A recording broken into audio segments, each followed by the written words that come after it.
Live तस्वीरें देख रहे हैं। आपको बता दें कि इसमें सीएम धामी भी पहुंच चुके हैं। देहरादून में आयोजित हो रहा है यूसीसी समारोह। आपको बता दें कि समान नागरिकता बिल को लेकर ये पिछले वर्ष ही लागू हुआ था। तो देहरादून से आप लाइव तस्वीरें देख रहे हैं। सम्मान नागरिकता संहिता दिवस समारोह 2026 का आयोजन किया जा रहा है। इसमें सीएम पुष्कर सिंह धामी समारोह में पहुंच चुके हैं और देहरादून में ये यूसीसी समारोह का आयोजन किया जा रहा है। आज से ठीक एक साल पहले यूसीसी बिल लागू किया गया था उत्तराखंड में और इसी के चलते आज एक साल पूर्ण होने पर यहाँ पर कार्यक्रम का आयोजन किया जा रहा है और इस कार्यक्रम में मुख्यमंत्री पुष्कर सिंह धामी पहुंच चुके हैं। तो समान नागरिकता संहिता दिवस समारोह 2026 का आयोजन किया गया है। इसमें मुख्यमंत्री पहुंच चुके हैं। तो देहरादून से आप लाइव तस्वीरें देख रहे हैं सच बेधड़क पर सबसे पहले और इस कार्यक्रम में आप देख सकते हैं कि मुख्यमंत्री पुष्कर सिंह धामी पहुंच चुके हैं। देहरादून में आयोजित हो रहा है यूसीसी समारोह। तो समान नागरिकता संहिता दिवस समारोह 2026 का आयोजन किया जा रहा है। आज आपको बता दें कि आज से ठीक एक साल पहले उत्तराखंड में ये लागू हुआ था और इसी के चलते आज एक साल पूर्ण होने पर इसका आयोजन किया जा रहा है इस कार्यक्रम का।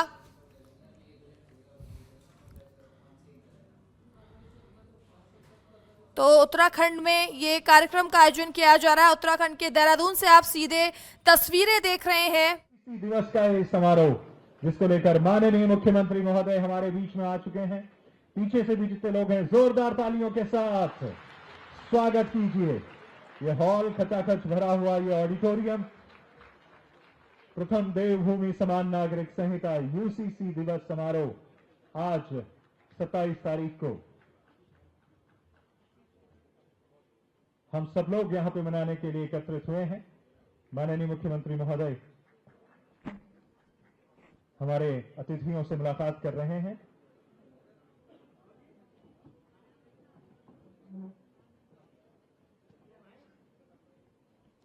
अब माननीय मुख्यमंत्री महोदय मुख्य मंच की तरफ आ रहे हैं। आपका बहुत बहुत स्वागत। हमारे अन्य अतिथि गणमान्य जनों का बहुत बहुत स्वागत। कृपया मंच पे आकर अपना स्थान ग्रहण करने का कष्ट कीजिए।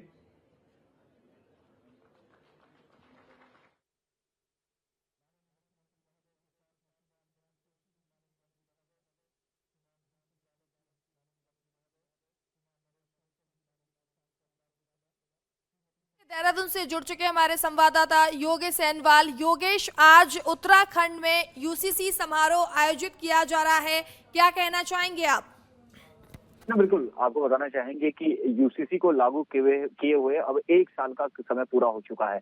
एक ऐसा कानून जिसे उत्तराखंड सरकार लेकर आई जिसमें लिव इन रिलेशनशिप की बात करें या फिर हम जो धोखाधड़ी जो होती है, दबाव बनाकर जो लिविंग में रहने की जो कोशिशें की जाती हैं, इसके साथ ही अन्य कई सारी चीजें थी जो जो यूसीसी के अंडर लेकर आए थे। और इसका जब ये आया था तो बहुत विरोध भी हुआ था। लोगों ने कहा था कि लंबे समय तक ये चलेगा नहीं, लेकिन एक साल का समय पूरा हो चुका है और सरकार ने इसे बहुत अच्छी तरह से आगे बढ़ाया है। कई लोगों के ऊपर जो है वो कार्रवाई हुई है। कई सारे ऐसे लोग हैं जो इस कानून का मजाक बनाते हुए नजर आ रहे थे, उनके ऊपर कार्रवाई हुई है। और इन्हीं सबको लेकर अब जिस तरह से एक साल पूरा हो चुका है तो एक साल पूरा होने पर अब सरकार बैठी है, मंथन कर रही है। मुख्यमंत्री मौजूद है, आला अधिकारी मौजूद हैं और सभी मिलकर मंथन कर रहे हैं कि आखिर एक साल में क्या निचोड़ निकला है इसका। योगेश, क्योंकि जब यूसीसी लागू करने की बात की जा रही थी, सच में बहुत सवाल उठाए जा रहे थे, मजाक उड़ाया जा रहा था, लेकिन कहीं ना कहीं इसका फायदा यह हुआ है कि लोगों में जागरूकता आई है और देखा जा रहा है कि जो उत्तराखंड में है लोग शादी को रजिस्टर्ड करा रहे हैं, इसमें भी बढ़ोतरी देखने को मिली है।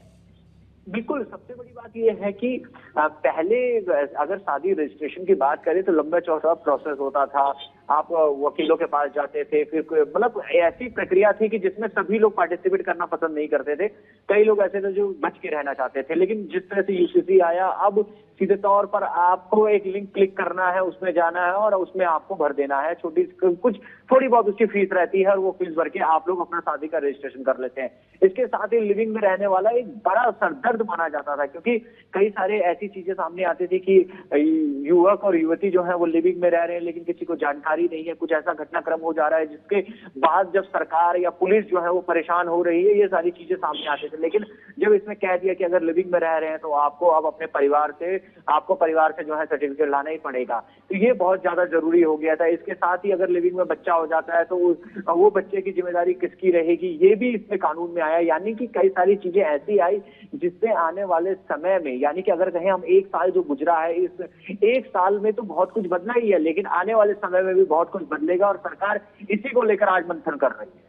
जी बिल्कुल, आपने ठीक कहा कि यूसीसी लागू होने के बाद कहीं ना कहीं लिव इन रिलेशनशिप को लेकर भी जो रजिस्ट्रेशन करवाया गया, तो कहीं ना कहीं इससे पुलिस को भी काफ़ी हद तक मदद मिली और कहीं ना कहीं ऐसी चीज़ें देखने को मिलती थी कि किसके वजह से जो है युवक युवतियां जो है गलत कभी कभी फंस भी जाया करते थे। अगर बात की जाए तो संपत्ति में बेटी बेटा दोनों को बराबरी का अधिकार भी इस बिल के द्वारा मिल रहा है।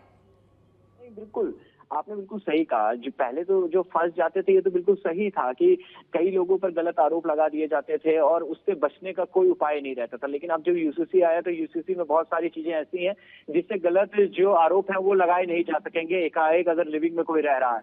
इसके साथ ही अगर बात करें कि बेटा और बेटी समान है, इसको लेकर भी यूसीसी में कड़ा कानून लेकर आया। और ऐसा नहीं है कि सिर्फ एक धर्म के लिए, सभी धर्मों के लिए इसमें कानून आया कि सभी धर्म समान है, जिसे हम मानते हैं। और इसी तरह से सभी धर्म अगर समान है तो जो बंटवारा होता है जायदाद का, जो बंटवारा होता है प्रॉपर्टी का, वो भी समान हर किसी धर्म में एक जैसा होना चाहिए। तो ये सारी चीजें लेकर आया जो यूसीसी है। और यूसीसी लाने के बाद सरकार आज मंथन कर रही है, मंथन जानेगी आज की इसमें क्या कमी है, क्या बेइज्जती है, कितना अच्छे से ये आगे बढ़ रहा है।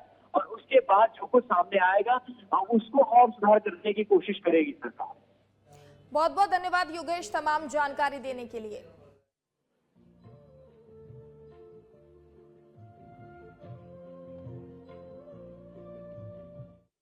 यूसीसी के 1 साल पूरे होने पर कार्यक्रम का आयोजन किया गया है और मुख्यमंत्री देखिए दीप प्रज्वलित करके कार्यक्रम का शुभारंभ कर रहे हैं। तो ये सीधी तस्वीरें आप सच बेधड़क पर लाइव देख रहे हैं देहरादून से।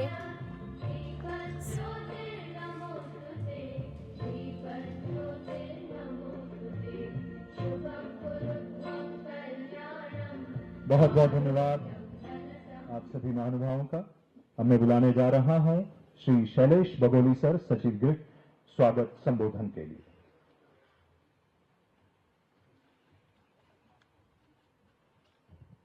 धन्यवाद।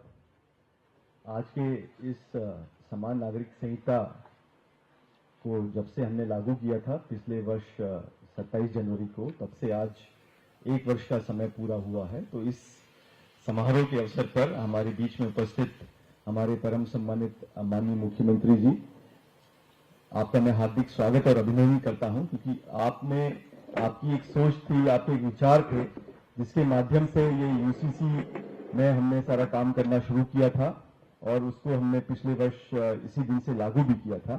तो सबसे पहले मैं आपका स्वागत और बहुत बहुत अभिनंदन करता हूं। हमारे बीच में उपस्थित माननीय मंत्री श्री गणेश जोशी जी, माननीय मंत्री श्री धन सिंह रावत जी, हमारे सम्मानित सांसद श्री नरेश बंसल जी, क्षेत्रीय विधायक श्रीमती सविता कपूर जी, हमारे बीच में उपस्थित श्री खजान दास जी, माननीय विधायक राजपुर रोड, श्री ब्रिजभूषण गरीला जी, माननीय विधायक श्री सुरेश गड़िया जी, माननीय विधायक कपकोट, समस्त दर्जाधारी हमारे महानुभाव, हमारे डीजीपी साहब शत्रुघ्न सिंह साहब, जो कि यूसीसी कमेटी, जो इसमें ड्राफ्टिंग कमेटी, एक्ट की ड्राफ्टिंग कमेटी थी, उसमें भी आप सदस्य रहे हैं और उसके अलावा जो रूल्स बनाने वाली कमेटी थी उसके चेयरमैन भी रहे हैं। श्री मनु गौड़ जी, जो कि यूसीसी एक्ट ड्राफ्टिंग कमेटी में भी रहे हैं और रूल मेकिंग कमेटी में भी रहे हैं। प्रोफेसर सुरेखा डंगवाल जी, जो हमारी वीसी है डीन यूनिवर्सिटी की, और आप भी ड्राफ्टिंग कमेटी में एक्ट की भी और रूल्स की भी ड्राफ्टिंग कमेटी में रही हैं। इसके अलावा हमारी विशेष सचिव गृह, सभी उपस्थित हमारे समस्त सम्मानित जन, देवियों, सज्जनों और समस्त प्यारे छात्रों, आपका इस अवसर पर मैं हार्दिक अभिनंदन और बहुत बहुत स्वागत करता हूं। यूसीसी की जो जर्नी रही है उसके बारे में विस्तार से पृथक से आप लोगों को बताया जाएगा, बट मैं सिर्फ इतना आपको बताना चाहता हूं, जब से ये यूसीसी पिछले वर्ष 27 जनवरी से लागू हुआ है, तब से अब तक विभिन्न प्रकार के रजिस्ट्रेशन के लिए, चाहे वो नई शादी का रजिस्ट्रेशन हो या पुरानी शादी का एक्नॉलेजमेंट हो, 5 लाख से अधिक आवेदन हम लोगों के पास प्राप्त हुए हैं। ये आंकड़ा इसलिए